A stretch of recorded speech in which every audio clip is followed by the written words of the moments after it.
অপশান্তি আজিৰ তাৰিখ 5 মাৰ্চ 2025 বৰ্ষ প্ৰাতঃ মুৰলী বাপদাদা মধুবন। আজিৰ পিতাৰ অমৃতবাণী হৈছে মৰমৰ সন্তানসকল আনন্দৰ দৰে খোৰাক অৰ্থাৎ পথ্য নাই। তোমালোকে আনন্দ মনেৰে চলোতে ফুৰোতে খোজ কাঢ়োতে পিতাক স্মৰণ কৰিবা, তেতিয়া পাৱন হৈ যাবা। পিতাই আজি মৰমৰ সন্তানসকলক কৈছে যে আনন্দৰ দৰে খোৰাক নাই। তোমালোকে আনন্দ মনেৰে চলোতে ফুৰোতে খোজ কাঢ়োতে পিতাক স্মৰণ কৰিবা, তেতিয়া পাৱন হৈ যাবা। আৰু আজিৰ প্ৰশ্ন, কোনো কৰ্মই যাতে বিকৰ্ম নহয় তাৰ যুক্তি কি? পিতাই উত্তৰত কৈছে, বিকৰ্মৰ পৰা পৰিত্ৰাণ পোৱাৰ সাধন হৈছে শ্ৰীমত। পিতাৰ যি প্ৰথম শ্ৰীমত যে নিজক আত্মা বুলি বুজি পিতাক স্মৰণ কৰা, এইটো শ্ৰীমতত চলিলে তোমালোক বিকৰ্মাজিত হৈ যাবা। অপশান্তি আত্মিক সন্তানসকল ইয়াতো বহি আছে আৰু সকলো সেৱা কেন্দ্ৰতো আছে। সকলো সন্তানে জানে যে এতিয়া আত্মিক বাবাৰ আগমন হৈছে। তেওঁ আমাক এই পুৰণি চি পতিত সৃষ্টিৰ পৰা আকৌ ঘৰলৈ লৈ যাব। পিতা আহিছেই পাৱন কৰি তুলিবলৈ আৰু আত্মাসকলৰ সৈতেহে কথা পাতে। আত্মাইহে কাণেৰে শুনে, কিয়নো পিতাৰতো নিজৰ শৰীৰ নাই। সেয়েহে পিতাই কয়, মই শৰীৰৰ আধাৰ লৈ নিজৰ পৰিচয় দিওঁ। মই এই সাধাৰণ শৰীৰত আহি তোমালোক সন্তানসকলক পাৱন হোৱাৰ যুক্তি শুনাওঁ। সেয়াও প্ৰত্যেক কল্পতে আহি তোমালোকক এই যুক্তি শুনাওঁ। এই ৰাৱণ ৰাজ্যত তোমালোক কিমান দুখী হৈ গৈছা। ৰাৱণ ৰাজ্য, শোকৰ বাগিচাত তোমালোক আছা। কলিযুগক দুখধাম বুলিয়েই কোৱা হয়। সুখধাম হৈছে কৃষ্ণপুৰী স্বৰ্গ, সেয়াটো এতিয়া নাই। সন্তানসকলে ভালদৰে জানে যে এতিয়া আমাক পঢ়াবৰ কাৰণে পিতাৰ আগমন হৈছে। পিতাই কয়, তোমালোকে ঘৰতো স্কুল খুলিব পাৰা, পাৱন হ'ব লাগে আৰু আনকো পাৱন কৰি তুলিব লাগে। তোমালোক পাৱন হ'লে তেতিয়া নতুন সৃষ্টিও পাৱন হ'ব। এতিয়া এইখন হৈছে ভ্ৰষ্টাচাৰী পতিত সৃষ্টি। এতিয়া হৈছে ৰাৱণৰ ৰাজধানী। এই কথাবোৰ যিয়েই ভালদৰে বুজে তেওঁলোকে আকৌ আনকো বুজায়। পিতাইটো কেৱল কয়, সন্তানসকল নিজক আত্মা বুলি বুজি মোক পিতাক স্মৰণ কৰা, আনকো এনেকৈ বুজোৱা। পিতাৰ আগমন হৈছে, তেওঁ কয়, মোক স্মৰণ কৰিলে তোমালোক পাৱন হৈ যাবা। কোনো ধৰণৰ আখৰি কৰ্ম নকৰিবা। মায়াই তোমালোকৰ দ্বাৰা যি চি কৰ্ম কৰাব, সেই কৰ্ম নিশ্চয় বিকৰ্ম হ'ব। প্ৰথমতে এনেকৈ যি কয় যে ঈশ্বৰ সৰ্বব্যাপী, এয়াও মায়াই কোৱালে নহয়। মায়াই তোমালোকক প্ৰতিটো কথাতেই বিকৰ্মই কৰাব। কৰ্ম অকৰ্ম বিকৰ্মৰ ৰহস্যও বুজাইছে। তোমালোকে শ্ৰীমতৰ দ্বাৰা আধা কল্প সুখ ভোগ কৰা, আধা কল্প আকৌ ৰাৱণৰ মতত দুখ ভোগ কৰা। এই ৰাৱণ ৰাজ্যত তোমালোকে যি ভক্তি কৰা অধপতিতহে হৈ আহিছা। তোমালোকে এই কথাবোৰ নাজানিছিলা, একেবাৰে পাথৰ বুদ্ধিৰ আছিলা।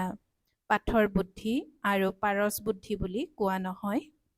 ভক্তিমাৰ্গত কোৱাও হয়, হে ঈশ্বৰ, এওঁক ভাল বুদ্ধি দিয়ক, যাতে এই কাজিয়া আদি বন্ধ কৰি দিয়ে।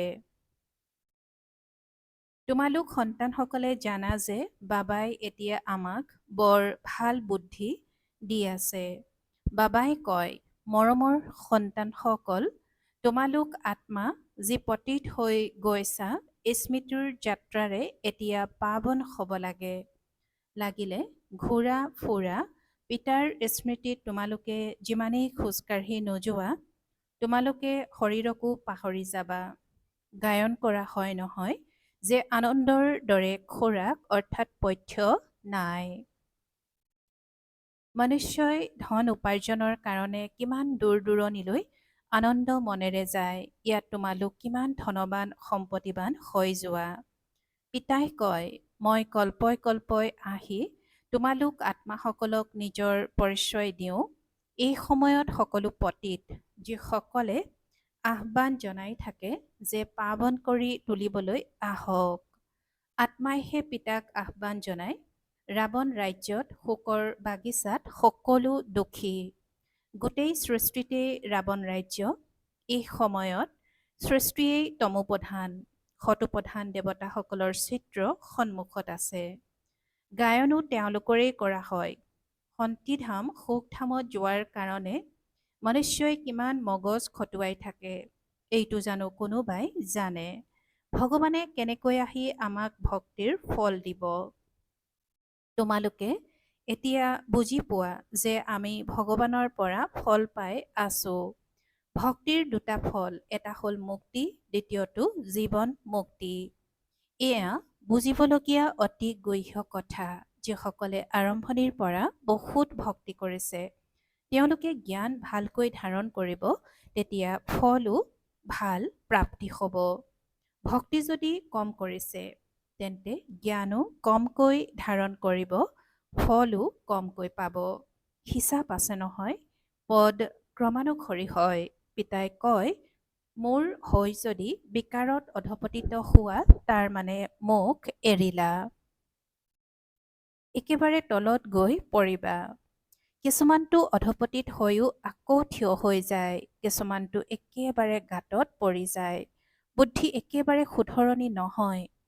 কাৰোবাৰ ভিতৰি অন্তৰ দহি থাকে, দুখ হয়, মই ভগৱানৰ ওচৰত প্ৰতিজ্ঞা কৰিলোঁ, আকৌ তেওঁক প্ৰতাৰণা কৰিলোঁ, বিকাৰত অধপতিত হৈ গ'লোঁ, পিতাৰ হাত এৰি মায়াৰ হৈ গ'লোঁ।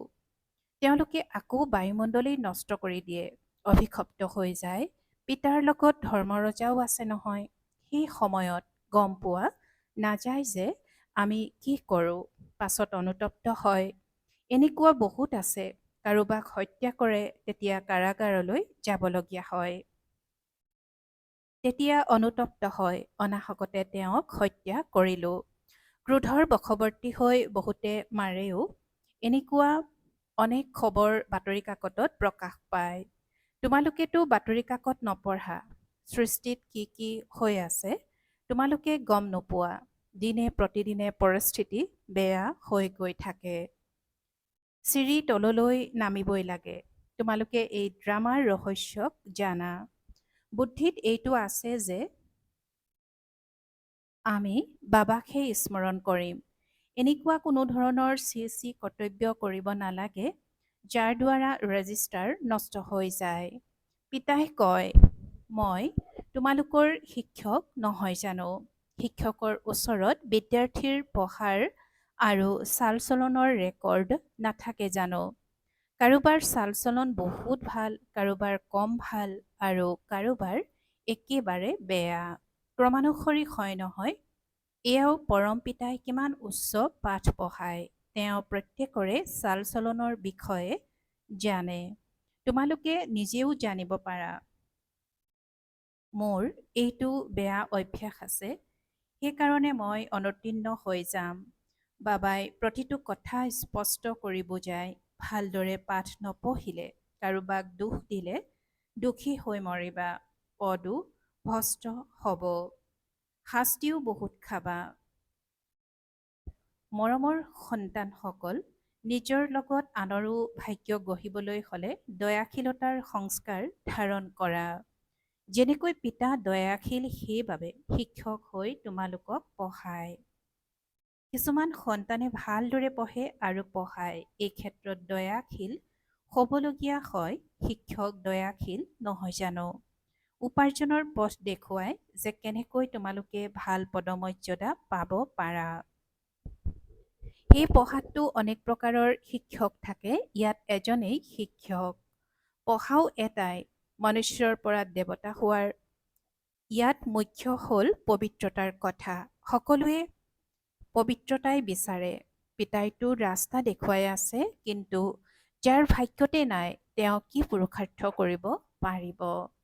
যদি উচ্চ নম্বৰ পাবলগীয়া নাই, তেন্তে শিক্ষকে কি পুৰুষাৰ্থ কৰাব? এওঁ বেসদৰ শিক্ষক নহয় জানো? পিতাই কয়, তোমালোকক আৰু অন্য কোনেও সৃষ্টিৰ আদি মধ্য অন্তৰ ইতিহাস ভূগোল বুজাব নোৱাৰে।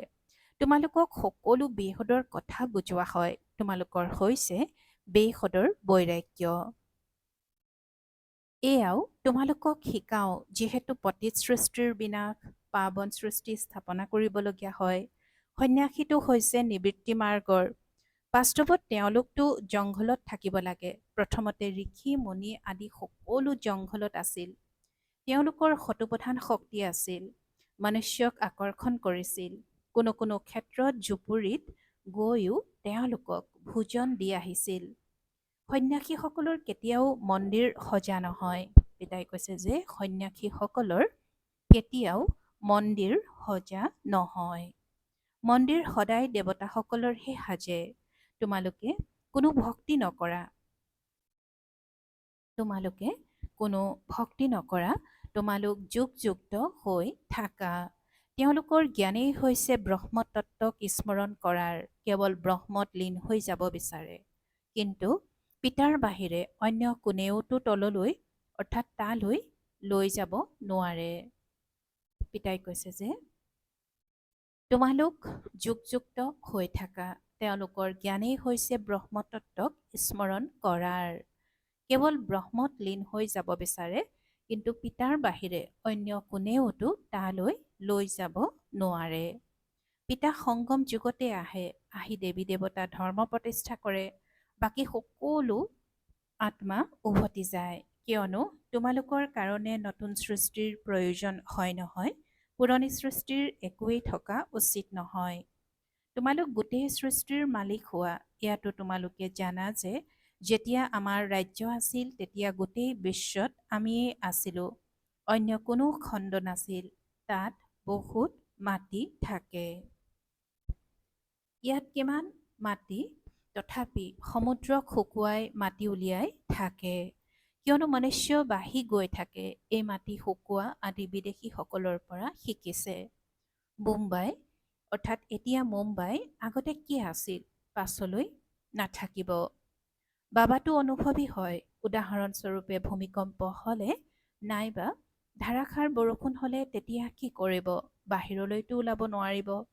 প্ৰাকৃতিক দুৰ্যোগ বহুত হ'ব, নহ'লে ইমানবিলাক বিনাশ কেনেকৈ হ'ব? সত্য যুগততো অতি কম সংখ্যক ভাৰতবাসীহে থাকে। আজি কি, কাইলৈ কি হ'ব? এই সকলো কথা তোমালোক সন্তানসকলেহে জানা। এই জ্ঞান অন্য কোনেও দিব নোৱাৰে। পিতাই কয়, তোমালোক পতিত হৈ গৈছা, সেয়েহে এতিয়া মোক আহ্বান জনোৱা যে আহি পাৱন কৰি তোলক। তেন্তে নিশ্চয় আহিম।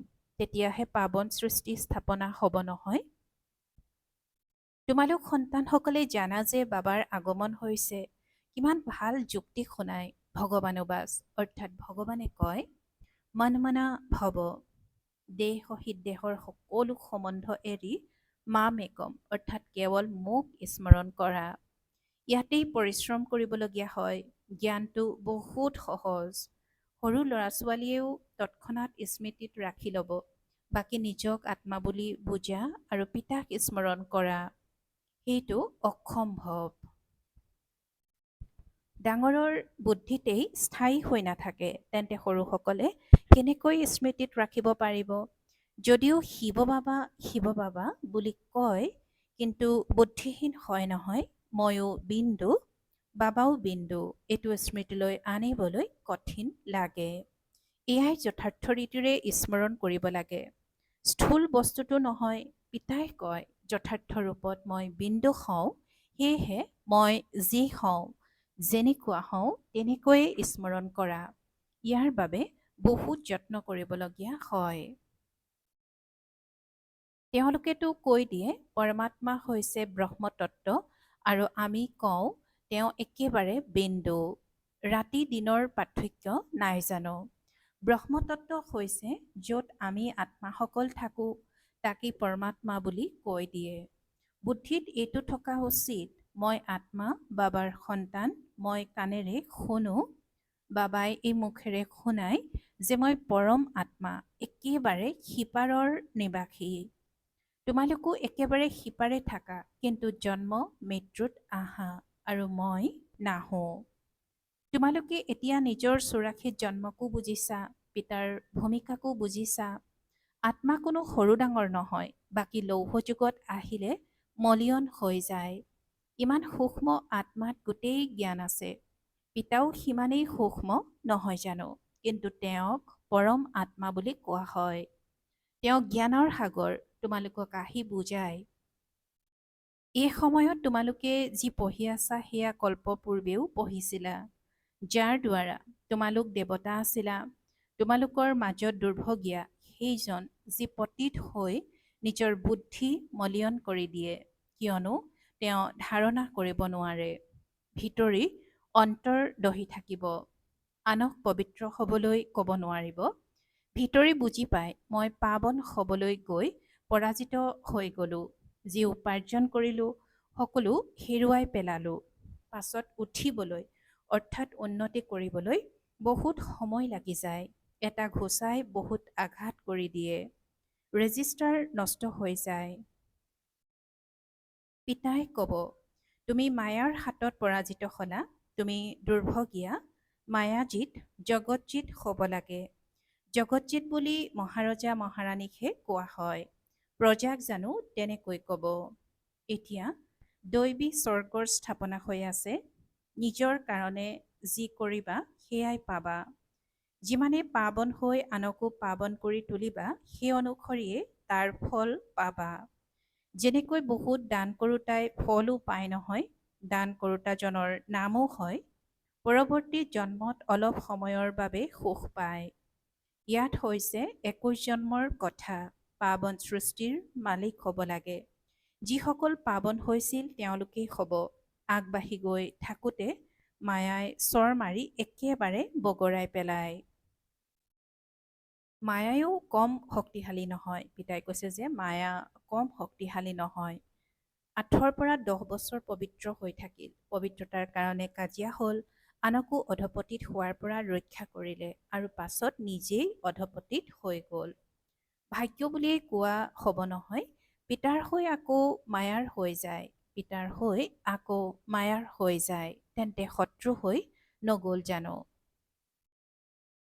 খুদা দোস্তৰো এটা কাহিনী আছে। পিতা আহি সন্তানসকলক মৰম কৰে, সাক্ষাৎকাৰ কৰায়। কাৰোবাৰ ভক্তি নকৰাকৈও সাক্ষাৎকাৰ হয়, তেন্তে মিত্ৰ কৰি ল'লে নহয়। কিমান যে সাক্ষাৎকাৰ হৈছিল, আকৌ যাদু বুলি ভাবি শস্যই কৰিবলগীয়া ধৰাত বন্ধ কৰি দিলে। আকৌ শেষৰ ফালে তোমালোকে বহুত সাক্ষাৎকাৰ কৰি থাকিবা। আগতে যে কিমান বিনোদন হৈছিল সেয়া দেখিও কিমান আঁতৰি গ'ল। ভাটিৰ পৰা কোনোবাটো ইটা পৈণত হৈ ওলাল, কোনোবাটো অলপ কেঁচা হৈ থাকিল, কোনোবাটো একেবাৰে ভাঙি গ'ল, কিমান গুচি গ'ল। এতিয়া তেওঁলোক লাখপতি কোটিপতি হৈ গৈছে। এনেকৈ ভাবে যে আমিতো স্বৰ্গত বহি আছোঁ। এতিয়া স্বৰ্গ ইয়াত কেনেকৈ হ'ব পাৰে? স্বৰ্গটো নতুন সৃষ্টিতহে হয়। ভাল বাৰু। অতি মৰমৰ কল্পৰ পাছত পুনৰাই মিলিত হোৱা সন্তানসকলৰ প্ৰতি মাতা পিতা বাপ দাদাৰ স্নেহপূৰ্ণ স্মৰণ আৰু সুপ্ৰভাত। আত্মিক পিতাৰ আত্মিক সন্তানসকলক নমস্কাৰ আৰু আত্মিক সন্তানসকলৰ আত্মিক মাত পিতা আৰু বাপ দাদাৰ প্ৰতি স্নেহপূৰ্ণ স্মৰণ আৰু সুপ্ৰভাত আৰু নমস্কাৰ নমস্কাৰ নমস্কাৰ। আৰু আজিৰ ধাৰণাৰ বাবে মুখ্য সাৰ। প্ৰথমতে, নিজৰ উচ্চ ভাগ্য গঢ়িবৰ কাৰণে দয়াশীল হৈ পঢ়িব আৰু পঢ়াব লাগে। কেতিয়াও কোনো অভ্যাসৰ বশীভূত হৈ নিজৰ ৰেজিষ্টাৰ নষ্ট কৰিব নালাগে। দ্বিতীয়তে, মনুষ্যৰ পৰা দেৱতা হ'বৰ বাবে মুখ্য হৈছে পবিত্ৰতা। সেয়েহে কেতিয়াও পতিত হৈ নিজৰ বুদ্ধি মলিন কৰিব নালাগে। এনেকুৱা কৰ্ম কৰিব নালাগে যাৰ কাৰণে অন্তৰ দহি থাকে, পশ্চাতাপ কৰিবলগীয়া হয়। আৰু আজিৰ বৰদান। বীজৰূপ স্থিতিৰ দ্বাৰা বিশ্বক লাইটৰূপী জল দিওঁতা বিশ্ব কল্যাণকাৰী হোৱা। বীজৰূপ স্থিতিৰ দ্বাৰা বিশ্বক লাইটৰূপী জল দিওঁতা বিশ্ব কল্যাণকাৰী হোৱা। আৰু আজিৰ বৰদানৰ ব্যাখ্যা। বীজৰূপ স্থিতি সকলোতকৈ শক্তিশালী অৱস্থা। এইটো অৱস্থাই লাইট হাউচৰ কাৰ্য কৰে। ইয়াৰ দ্বাৰা গোটেই বিশ্বত লাইট বিয়পাই দিয়াৰ নিমিত্ত হোৱা।